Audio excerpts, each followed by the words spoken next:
Hello दोस्तों, good evening. कैसे हैं आप सब लोग? आशा है कि आप सभी अच्छे हैं, खुश हैं, मस्त हैं। तो खुश रहें, मस्त रहें। हमने मनोविज्ञान के सिद्धांत है वो पढ़े।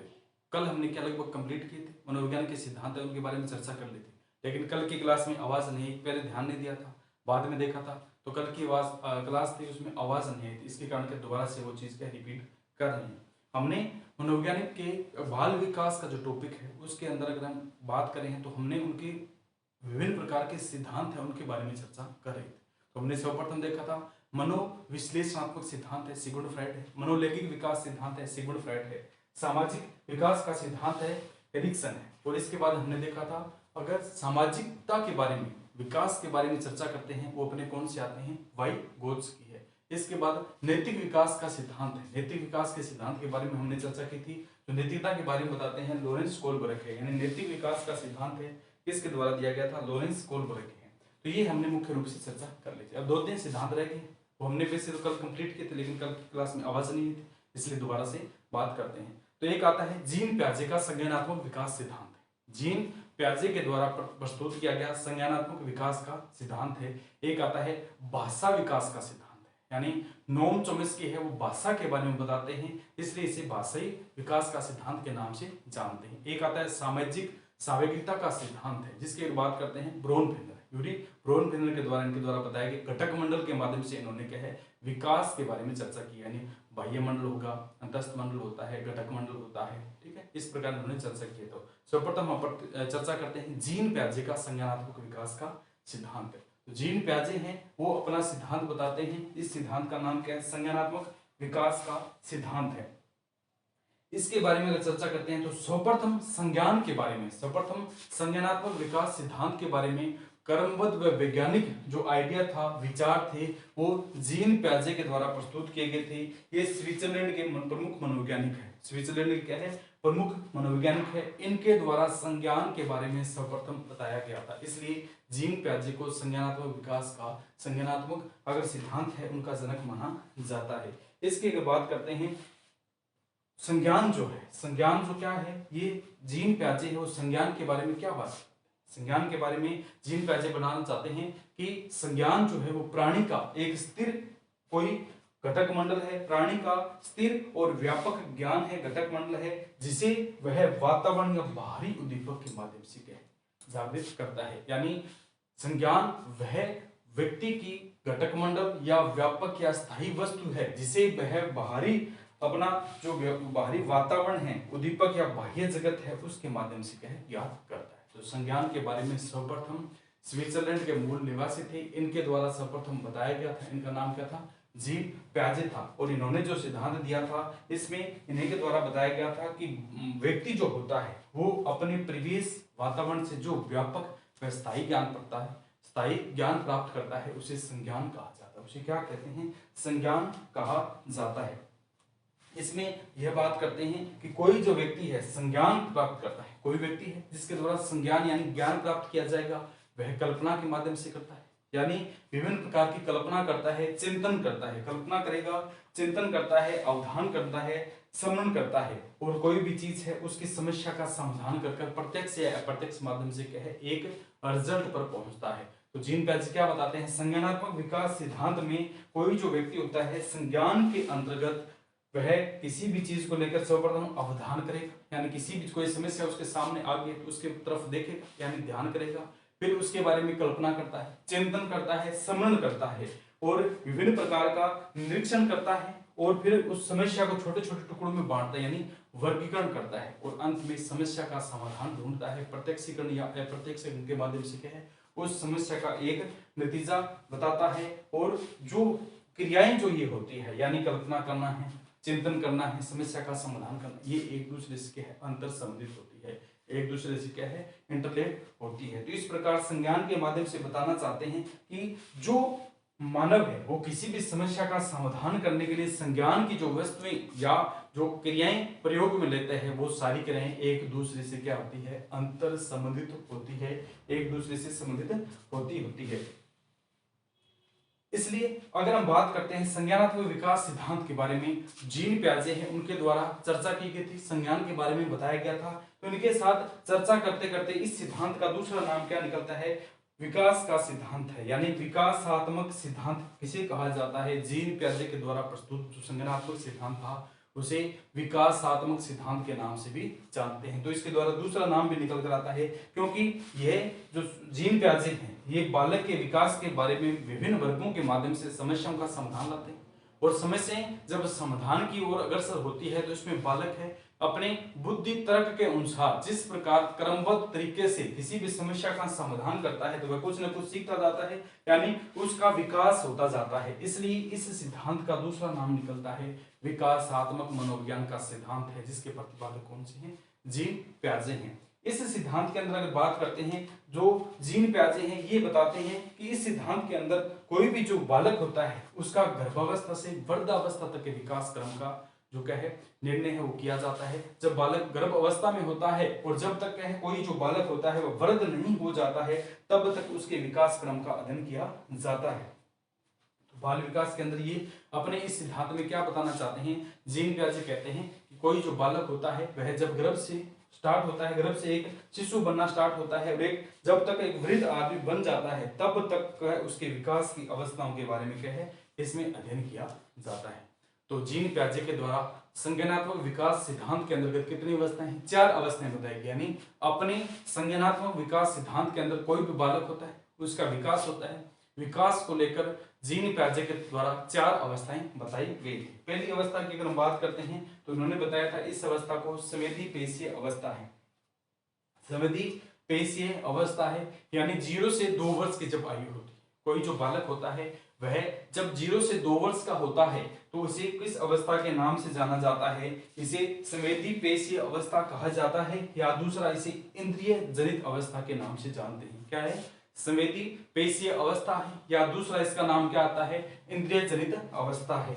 0 से 2 वर्ष का होता है, कब है, कोई जो बालक होता है जब उसने जन्म लिया है और 2 वर्ष की जब तक उसने आयु ग्रहण की है तब तक की अवस्था को संवेदी पेशीय अवस्था या इंद्रिय जनित अवस्था कहते हैं। इसमें होता क्या है, इसमें जीन पियाजे बताते हैं कि जन्म के समय शिशु बाह्य जगत से अनभिज्ञ होता है, अनजान होता है, यानी कोई भी शिशु उसने जन्म लिया है, जन्म लेते ही वह बाहरी समाज वातावरण से क्या अनभिज्ञ होता है, अनजान होता है, यानी बाहरी समाज के बारे में बिल्कुल भी नहीं जानता है। धीरे धीरे उसका वह विकास होता है, वृद्धि होती है, तो वह अपने संवेदनाओं के माध्यम से और सारी क्रियाओं के माध्यम से क्या बाहरी समाज और लोगों के बारे में क्या जानने लगता है। तो संवेदी पेशीय अवस्था है, यानी शुरुआत में कोई जो बालक होता है किसी भी समस्या किसी भी आस पड़ोस को नहीं जानता है, धीरे धीरे वह अपनी संवेदनाओं के माध्यम से, संवेदनाएं रोना है, हंसना है, खाना है, पीना है, इसके माध्यम से और बाह्य जगत में विभिन्न प्रकार की शरीर की क्रियाओं के माध्यम से बाह्य जगत के बारे में जानने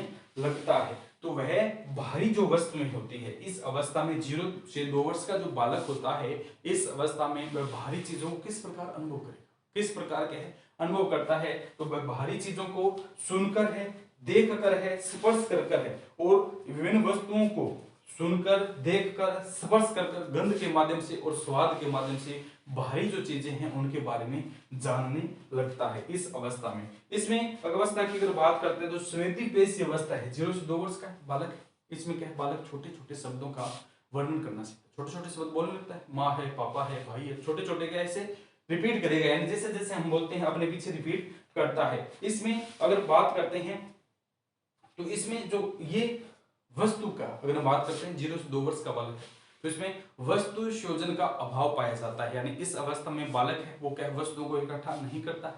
अपने जो परिचित कोई आएगा तो उसका क्या मुस्कान के साथ स्वागत करते हैं, जैसे अपने जानकार है तो बालक के पास जाते हैं तो क्या है अपने को देख हंसेगा। जैसे अपरिचित व्यक्ति बालक के सामने आता है तो बालक क्या है रोना स्टार्ट कर देता है या दुखी होता है। तो इस प्रकार संवेदी पेशीय अवस्था में कोई जो बालक होता है वो शुरुआत में जब उसका जन्म होता है, शुरुआत में क्या है जब उसका जन्म होता है उस अवस्था में बाहरी चीजों से वह अनभिज्ञ होता है, अनजान होता है। जैसे जैसे उसकी आयु वृद्धि होती है, यानी 1 माह का, 2 माह का, 3 माह का, 2 वर्ष तक जैसे उसकी आयु वृद्धि होती है तो वह बाहरी लोगों के बारे में जानने लगता है अपने संवेदनाओं के माध्यम से। जैसे रोएगा तो बालक की माँ बच्चे को दूध पिलाती है, उसे उठाई गोद में लेगी तो वह समझ जाएगा ये मेरी माता जी, ये मेरी माता जी यानी अपना को जानकार है, अपना चित्त परिचित है जो मुझे क्या स्पर्श कर रहा है, तो इसके माध्यम से वह धीरे धीरे जानने लगता है, यानी अपनी ये जानकार है। तो संवेदनाओं के माध्यम से। दूसरा है स्पर्श करके, संवेदनाओं के माध्यम से विभिन्न प्रकार की क्रियाएं करके बालक के विभिन्न अनुक्रियाएं करेगा और अनुक्रियाओं के माध्यम से जानता है कि किस कौन सी चीजों को मैं स्पर्श करूंगा, कौन सी चीजों को मैं हाथ लगाऊंगा तो डांट पड़ेगी, कौन सी चीजों को मैं स्पर्श करूंगा तो मुझे क्या खेलने के लिए कहा जाएगा, चलो खेल, ठीक है बालक को। तो इस प्रकार वह बाह्य जगत के माध्यम से जानने लगता है। इस अवस्था में बालक किस प्रकार के है सीखता है, तो यह क्या छोटे छोटे शब्दों को अगर अनुकरण के माध्यम से सीखता है, पीछे पीछे बोलता है। वह सामने कोई वस्तु है उसे देखकर है, उसे स्पर्श कर है, गंध के माध्यम, स्वाद के माध्यम से बालक है वो भारी समाज के प्रति जानने लगता है। और इसमें क्या है, छोटी छोटी वस्तुओं के संकलन का अभाव पाया जाता है, अपने परिचित लोगों का मुस्कान के साथ स्वागत करता है, और जो अपरिचित होते हैं उन्हें क्या है रोने या किसी प्रकार के माध्यम से क्या है उनसे वह डरता है। यह अवस्था कौन सी कहलाती है, जीन प्याजे के द्वारा संज्ञानात्मक विकास सिद्धांत के अंतर्गत पहली अवस्था बताई गई थी, जिसे संवेदी पेशी अवस्था कहा जाता है। इसमें बालक की आयु 0 से 2 वर्ष होती है। जैसे ही बालक की आयु 2 से 7 वर्ष की होती है, यानी बालक उसकी उम्र बढ़ी 2 से 7 वर्ष की श्रेणी में जब बालक आता है, तो इस अवस्था की अगर हम बात करते हैं तो इस अवस्था को हम पूर्व संक्रियात्मक अवस्था कहते हैं। इसे क्या कहा जाता है, पूर्व संक्रियात्मक अवस्था के नाम से जाना जाता है। आयु कितनी, 2 से 7 वर्ष। इस बात की अवस्था की बात करते हैं तो इस अवस्था में जो बालक होता है वह दूसरों के संपर्क में आता है। दूसरों के क्या 2 से 7 वर्ष बालक समाज में निकलना स्टार्ट होता है, दादा के साथ, पिताजी के साथ, भाई बहनों के साथ समाज में आना स्टार्ट होता है। तो जैसे ही लोगों के संपर्क में आता है तो संपर्क के माध्यम से सीखना स्टार्ट करता है, वस्तुओं व खिलौनों को एकत्र करना स्टार्ट करता है, खिलौनों को संग्रह करने लगता है और अनुकरण के माध्यम से सीखता है। समाज में जाएगा बालक, अपने चित परिचित होंगे। 2 से 7 वर्ष का कोई बालक होता है तो अपने साथ भी जाता है, पिताजी के साथ भी, दादाजी के साथ भी बाहर जाता है। तो वह जिस प्रकार समाज में बातें की जाती है वह उन बातों को अनुकरण करता है, उनको पीछे पीछे बोलता है, तो इसके माध्यम से सीखता है। यानी खिलौनों के माध्यम से है, अनुकरण के माध्यम से सीखता है।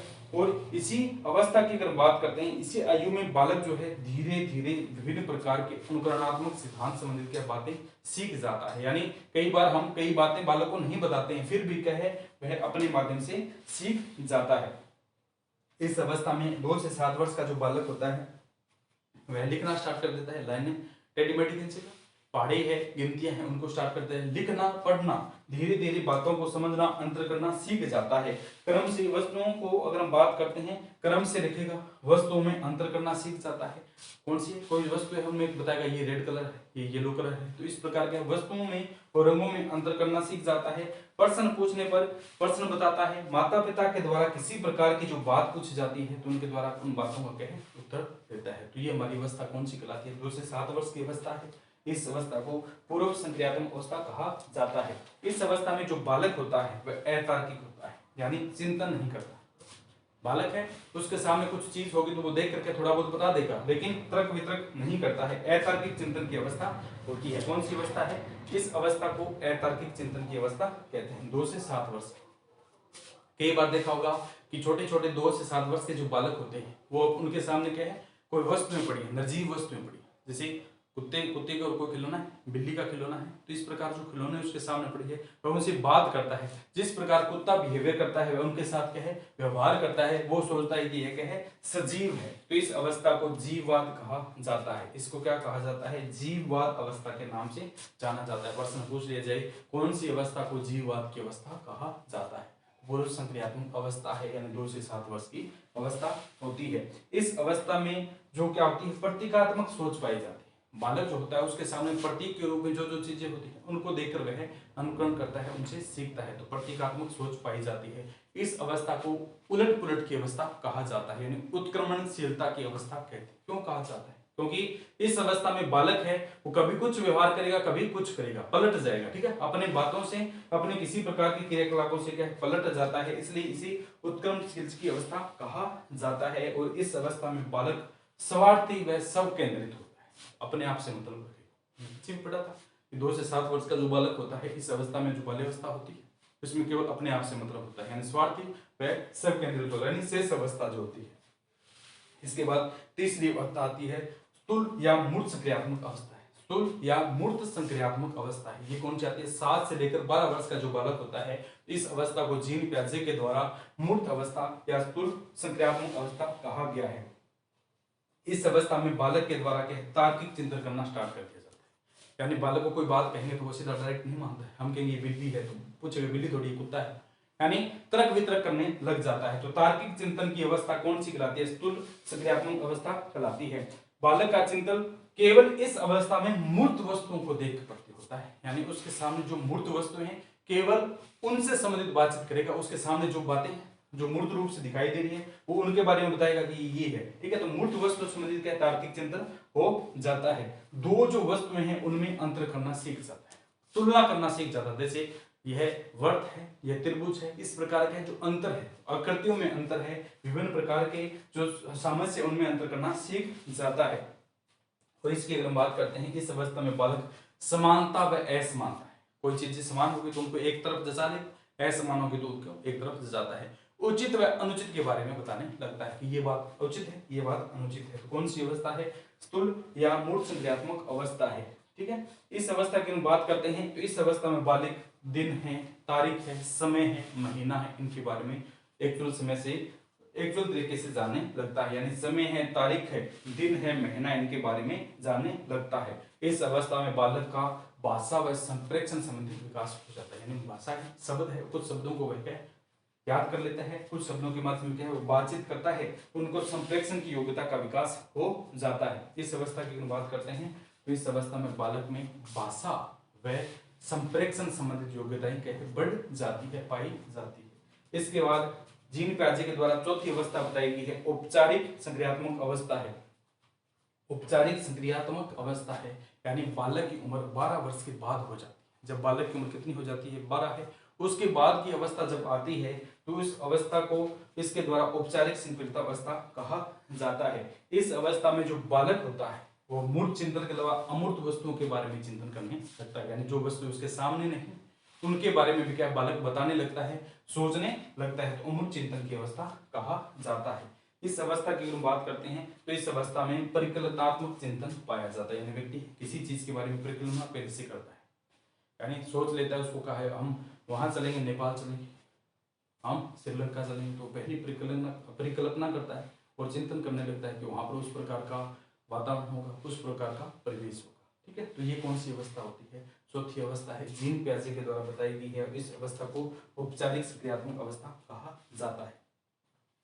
अब आता है कि जीन पियाजे के द्वारा जो संज्ञानात्मक विकास सिद्धांत बताया गया, इसका क्या शिक्षा में योगदान है? हाँ बिल्कुल है। शिक्षा में अगर हम बात करते हैं तो इस जो संज्ञानात्मक विकास सिद्धांत है इसकी अगर बात करते हैं तो यह बताता है कि जो शिक्षा होती है वो किस पर बाल केंद्रित है। यानी जो संज्ञानात्मक विकास सिद्धांत के अंतर्गत जीन पियाजे बताते हैं कि जो शिक्षा है वो बाल केंद्रित होती है, यानी बालकों के आर गैर होती है। यानी इसमें शिक्षक की जो भूमिका होती है वो महत्वपूर्ण होती है। शिक्षक बताता जाता है उनको, केवल बाल केंद्रित होती है, यानी बालक के इर्द गिर्द घूमती है। बालक को कहे कुछ करने के लिए, कुछ समझने के लिए छोड़ दिया जाता है। तो शिक्षित कौन सी होती है? बाल केंद्रित होती है। शिक्षक से संबंधित भूमिका अहम होती है।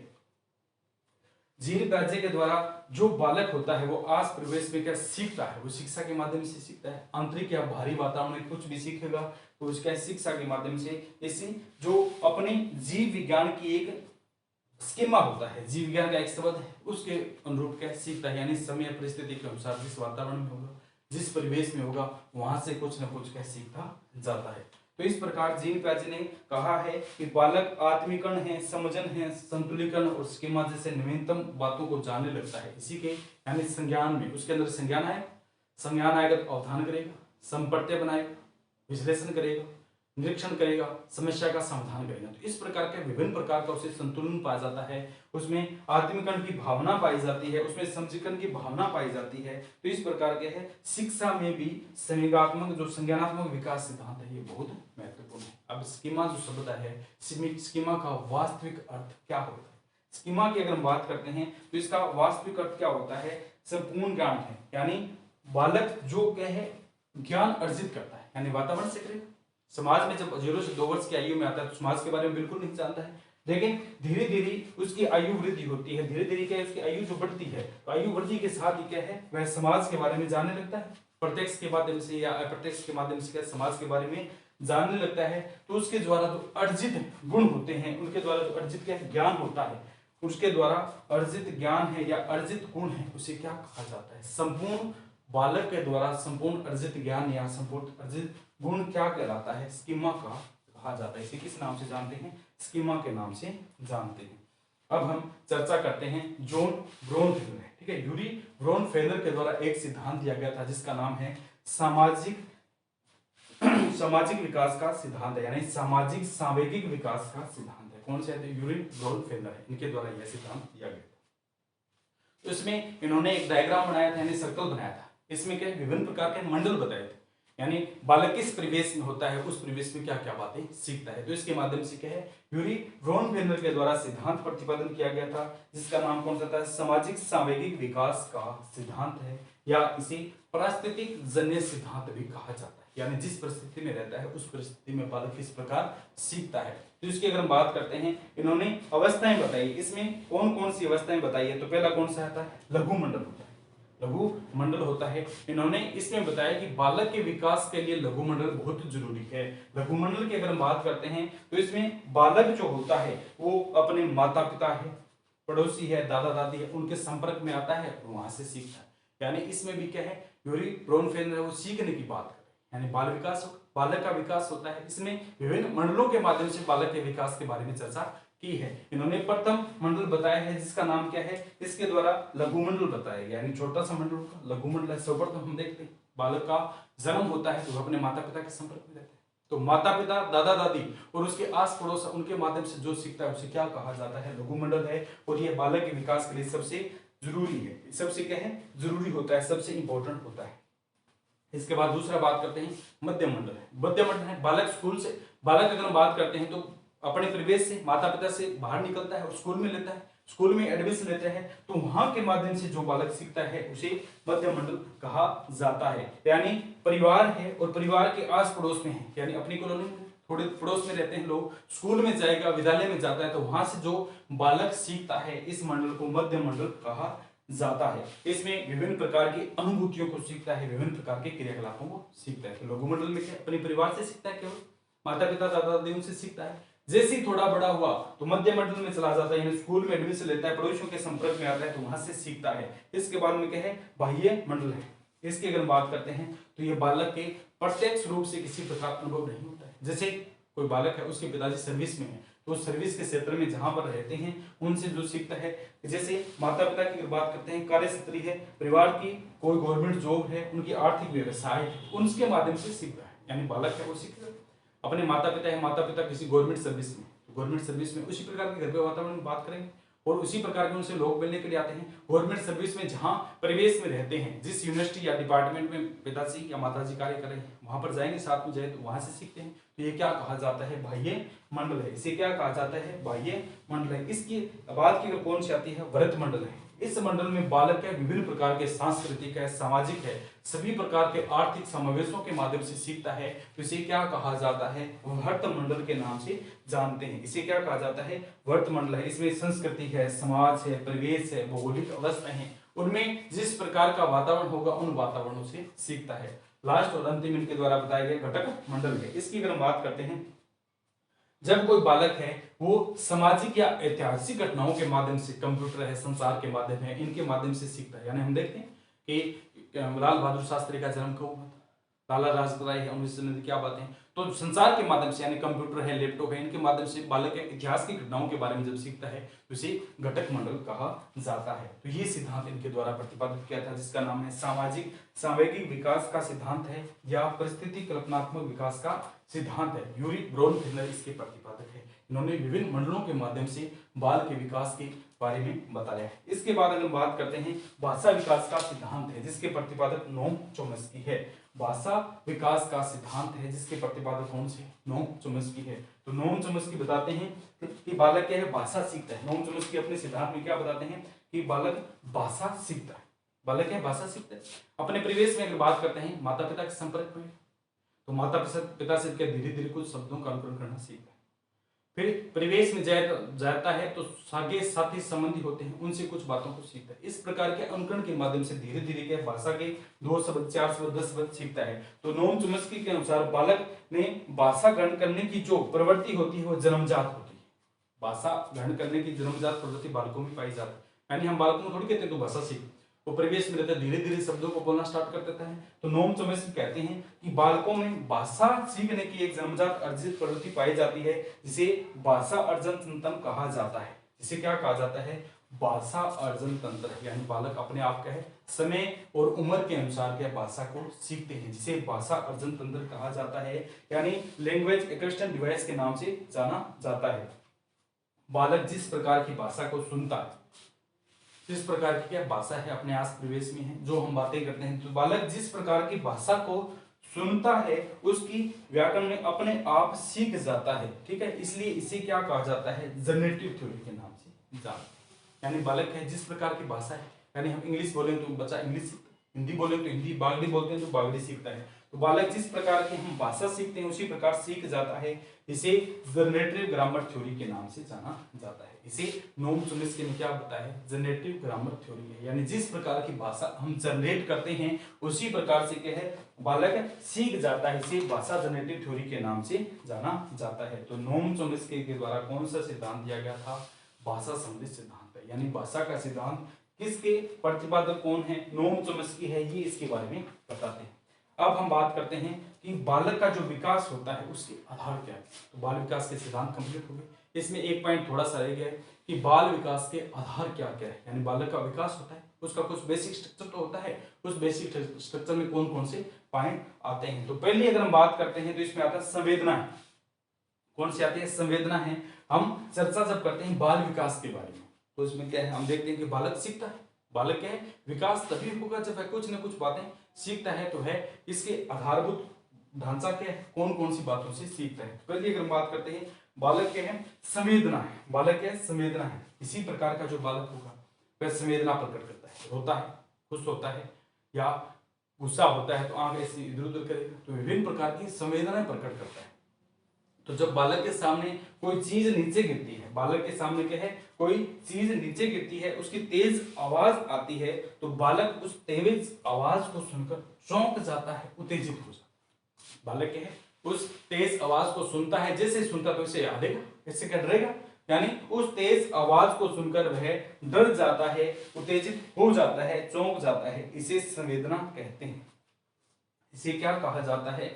संवेदना के माध्यम नाम से जानते हैं। इस प्रकार बालक है वो अपनी माँ को देखकर खुश होता है, तो वह एकदम से खुश होगा तो इसे हिलेगा, तो इसे भी क्या कहा जाता है? संवेदना कहा जाता है। यह बालक की सरलतम प्रवृत्ति होती है। इसे ज्ञान की पहली सीढ़ी कहा जाता है। पहला क्या है? बालक इसी प्रकार का जो विकास करता है उसमें प्रथम क्या होता है? संवेदना होती है। यानी बालक उसके माध्यम से सीखता है। चीज नीचे पड़ी, आवाज आई, बालक एकदम से क्या शांत भाव से सो रहा था, एकदम से क्या घबराएगा, चौंक जाता है, तो इसे संवेदना कहा जाता है। दूसरा है प्रत्यक्षीकरण है। यानी बालक जब शिशु किसी तेज आवाज को सुनकर उसे डर जाता है, भयभीत हो जाता है, उत्तेजित हो जाता है, तो वह इधर उधर देखेगा और जानने की कोशिश करता है कि यह आवाज कहां से आ रही है, यह आवाज कहां से और किस दिशा में आ रही है और किसकी आ रही है। इसे प्रत्यक्षीकरण कहा जाता है। इसे क्या कहा जाता है? प्रत्यक्षीकरण। यह बाल विकास के ज्ञान की कौन सी है? दूसरी सीढ़ी। कौन सी आती है? दूसरी सीढ़ी है। यानी पहली सीढ़ी क्या? बालक के द्वारा किसी भी चीज को लेकर के है जब प्रकट की जाती है संवेदना, तो इसे प्रथम सीढ़ी कहा जाता है। जब संवेदना कहां से, यानी आवाज जो आ रही है वो कहां से आ रही है और किसकी आ रही है, इसके बारे में बालक जानने का इच्छुक हो जाता है, तो इसे प्रत्यक्षीकरण कहा जाता है। और यह बाल विकास के ज्ञान की दूसरी सीढ़ी है। इसके बाद संप्रत्यय निर्माण है। इसके बाद में क्या? बालक के सामने संप्रत्यय निर्माण होता है। कई बार हम देखते हैं बालकों को शाम के समय, शहर वाले मोस्टली जो होते हैं शाम के समय बालकों को पार्क में घुमाने के लिए ले सकते हैं। शहर में जो रहते हैं, गांव में रहते हैं तो उनका तो विचार देहात है, उनका तो क्या है, अलग ही विचार होते हैं। शहर के जो लोग होते हैं उनका एक रेगुलरिटी होता है कि दिन में ये करेंगे, दोपहर में ये करेंगे, शाम को क्या बालकों को घुमाने के लिए पार्कों की तरफ ले जाया जाता है। तो जब ये अपने बच्चों को पार्कों में ले जाते हैं तो वहां कभी कभी पक्षियों का झुंड बैठा है, पक्षियों का झुंड बैठा रहता है। जो बालक होते हैं वो माता पिता से हाथ छुड़ाकर उन पक्षियों के झुंड की तरफ भागते हैं। जयपुर की बात करते हैं तो मोस्टली कबूतर पाए जाते हैं। रामनिवास बाग है, रामनिवास बाग के अंतर्गत है, और अगर हम बात करते हैं चांदपुर की तरफ है तो वहां पर जो मेट्रो स्टेशन बनाया गया वहां पर बहुत से कबूतर हैं। तो इस प्रकार जब पक्षियों का झुंड बैठा रहता है तो बालकों के द्वारा अपने हाथ छुड़ाकर उन पक्षियों के झुंड की तरफ भागते हैं बालक जो है। तो ये भागते हैं तो पक्षी क्या है, उड़ जाते हैं। पक्षी क्या है, उड़ जाते हैं। तो बालक के मन में यह भावना आ जाती है, यानी यह संप्रत्यय बन जाता है, इमेज बन जाती है, यानी हम इस प्रकार भागेंगे तो ये क्या, पक्षी उड़ते हैं। या दूसरी उदाहरण की अगर बात करते हैं तो बालक किसी रंग को देखकर, किसी भी बालक के द्वारा रंग को देखकर उसकी सौंदर्य के बारे में अगर बात की जाती है, यानी किसी प्रकार का उसके दिमाग में रंग है। जैसे अगर हम बात करते हैं तो बालक के सामने ग्रीन रंग की कोई धूप देखी है, किसी प्रकार की व्यवस्था उसने देखी, उस पे वो चलते हैं तो उनसे क्या है, धीरे धीरे के सुबह सुबह बूंदे हैं वो बाहर निकलती हैं। तो बालक के दिमाग में एक संप्रत्यय बैठ जाता है कि हम हरी चीज पर जब चलेंगे तो इससे क्या है, बूंदे यानी पानी बाहर निकलता है। तो ये कौन सा आता है, संप्रत्यय है। बाल विकास की तीसरी सीढ़ी है। इसके बाद में कौन सा आता है, आत्म संप्रत्यय है। आत्म संप्रत्यय के बारे में सर्वप्रथम बताने वाले मनोवैज्ञानिक थे विलियम जेम्स है। यानी बालकों के सामने एक समय के बाद कुछ अपने ही विचार निहित कर जाते हैं जिन्हें आत्म संप्रत्यय कहा जाता है। यानी बालक एक उम्र के बाद अपने आप ही सोचने लगते हैं ये अच्छा कार्य है, यह बुरे कार्य, यानी अच्छाइयों और बुराइयों के बारे में बताने लगते हैं। जैसे उदाहरण के तौर पर बात करते हैं, कोई माँ अपने बच्चे को कहती है कि कोई गेट पर आए तो उसे खाने के लिए कुछ नहीं देना है, लेकिन बालक है, छोटा है, वो क्या है, जब गेट पर आता है कोई मांगने के लिए आता है तो उसे क्या है, अपने खाने वाली जो चीज है उसको दे देता है। यानी उसके मन में एक आत्म संप्रत्यय पैदा हो गया, एक विचार पैदा हो गया, यानी यह चीज अच्छी है, वो गरीब आदमी है उसका पेट भरेगा। तो इस प्रकार बालकों के सामने एक आत्म संप्रत्यय आने लगता है और वह इस प्रकार की भावनाएं है वो प्रकट करता है। तो इस प्रकार के बाल विकास के मुख्य रूप से बेसिक आधार होते हैं, इनके माध्यम से बालक है उनका धीरे धीरे क्या विकास होता है और आगे की ओर बढ़ता जाता है। इसके बाद बालक जो होता है खेल के मैदान में आता है। तो खेल एक जन्मजात प्रवृत्ति है, खेल के माध्यम से विभिन्न प्रकार के बालकों के साथ अंतरंग करता है, जिसमें सामाजिक सांस्कृतिक है भाईचारे की भावना है वो जागृत होती है। और बालक जो होता है स्फूर्तिपूर्वक रहता है, एक्टिव रहता है, यानी खेलने के लिए जाएगा तो एकाग्र रहेगा और स्फूर्तिपूर्वक रहता है और क्या है, हंसी खुशी से क्या है, वह दोस्तों मित्रों मंडलों के साथ क्या रहन सहन करना सीख जाता है। तो ये हमारे क्या थे, बाल विकास के जो आधार थे, यानी बालक के विकास के मुख्य रूप से क्या क्या आधार। तो ये हमारा बाल विकास है, बाल मनोविज्ञान के अंतर्गत आता है, ये हमारा टॉपिक है, कंप्लीट होता है। इसमें क्या हमने सारी डिटेल से पढ़ी है। इसमें एक अनुवांशिकी का फैक्टर आता है, यानी जीन जो होते हैं उनके बारे में फैक्टर आता है, यानी एक्स वाई फैक्टर है, एक्स एक्स फैक्टर है। किस प्रकार ज्यादा गुणसूत्र हो जाने के कारण कोई जो बालक है वो किस प्रकार उसमें क्या डिफेक्टर पाए जाते हैं, किस प्रकार की विकृतियां पाई जाती हैं, किस प्रकार अगर क्रोमोसोम की जो क्रोमोसोम के गुण है वो कम पाए जाते हैं, किस प्रकार अगर क्रोमोसोम की मात्रा ज्यादा हो जाती है, यानी 46 से ज्यादा फैक्टर आते हैं, 23 से ज्यादा अगर कोई अगर जेनेटिक कोड आ जाते हैं, जैविक गुण आ जाते हैं, तो बालक में किस प्रकार की प्रवृत्तियां पाई जाती है। ये पॉइंट तो है तो यहाँ, लेकिन इसमें अपन साइंस के बारे में चर्चा करेंगे, लेकिन फिर भी अगर क्वेश्चन आएंगे तो इसमें देखेंगे। तो बाल विकास हमारा क्या कंप्लीट होता है, बाल मनोविज्ञान के जिसके अंतर्गत हम इसे पढ़ रहे थे। तो अब हम कहें इसके बारे में कुछ जो बातें रह गई हैं उनके बारे में देखें, कौन कौन सी बातें रह गई उनके बारे में चर्चा कर लेंगे। नहीं तो क्या हमारा ये टॉपिक है कंप्लीट हो गया है। आगे हम अगली क्लास में देखते हैं क्या स्टार्ट करें। तो ओके दोस्तों, आज के लिए इतना है।